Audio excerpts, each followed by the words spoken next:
A life-changing event occurred on September 8, 2011.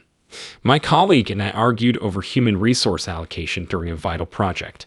My colleague demanded resources for his project while supporting our team. My mood after work was tarnished by this intense conversation. I drove under the influence of exhaustion and disregarding safety procedures to find consolation around 10 p.m. Fatigue made my eyelids heavy and consciousness clouded. An automobile horn alerted me to an approaching vehicle. I panicked and drove off the highway across a farm area, hitting a utility pole.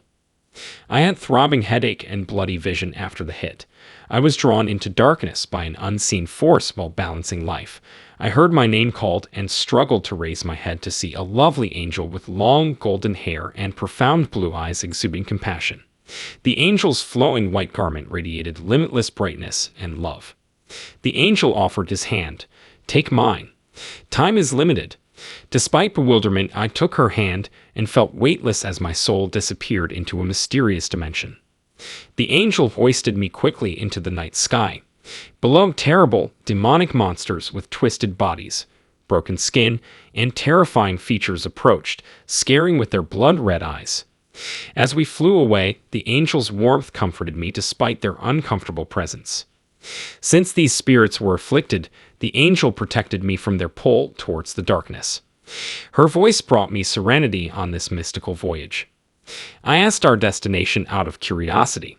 The angel smiled and said, "I will take you to heaven." My skepticism and lack of faith following my best friend's traffic accident a decade ago made this revelation surprising. The angel slowly released my hand and led me to a gorgeous circular edifice with intricately carved doors and strange markings. A weird old aura permeated it.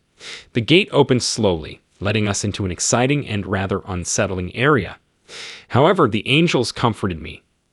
Stepping inside, saw a majestic and sacred edifice. I saw a bright light from its smooth walls. The blinding light lessened to show a throne-seated figure. Through the brilliance, I saw Jewish features, healthy skin, brown hair, and a beard. I realized it was Jesus. He greeted me warmly and promised to answer all my queries. He was disappointed as he explained my death, drinking, and driving. Since this area had no secrets, I felt guilty and ashamed. Knowing my uncertainty, Jesus gently explained that I wasn't here for punishment. My judgment day had yet to come. He kindly asked me to consider my past actions. Introspection was highlighted by his sigh of disappointment. He said, "You are here to ponder your past actions. I saw the car crash. The people in the other vehicle died instantaneously, and their daughter left quadriplegic. I cried, wondering why I had to see such suffering. Jesus said that it was supposed to motivate me to improve. Unsure of what was ahead or this place's meaning, frustration and self-condemnation swamped me. I questioned my worth and existence after feeling like a wreck. Jesus reassured me by patting my shoulder and advising against self-blame.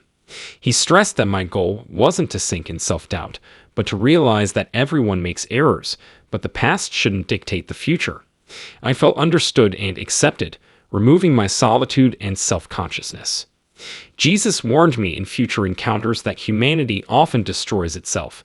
He used powerful pictures from human history, including ancient combat savagery, industrial revolution violence, and world violence as catastrophic horrors, especially the Hiroshima nuclear bombing. These photographs showed war's brutality. In a nightmare future war where millions died and cities were destroyed by nuclear blasts, I wondered if devastation was inevitable. Jesus, disappointed, noted humanity's repeated disasters. His admonition carried the duty to interrupt this deadly cycle and improve the future. A massive tragedy devastated humanity. A fireball exploded from another nuclear bomb in South America.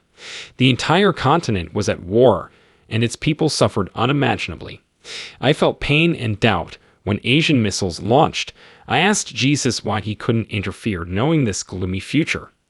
Jesus appeared offended by my question. His smile vanished, replaced by rage. When most people had rejected them and lost faith, he wondered why they should intervene. Jesus shocked and perplexed me by telling me my Father considered destroying humanity but gave them a chance. He told me to warn that disobeying would cause more damage. Jesus emphasized the importance and gave me warmth and strength to return to reality. He faded after our chat. Descending felt like landing on an invisible route, with powerful vibrations like traversing time and space. After regaining my body, I heard automobile window tapping. A doctor and paramedic told me they would save me and quickly took me to the hospital. I had several tests while hospitalized, including a blood alcohol level check that was negative. Years later, I had the guts to relate this tale, admitting my dread and unease. Some may dispute its genuineness, and I did too. I share not for sympathy, but to warn of Jesus' arrival. I hope people will heed and respond to this crucial warning.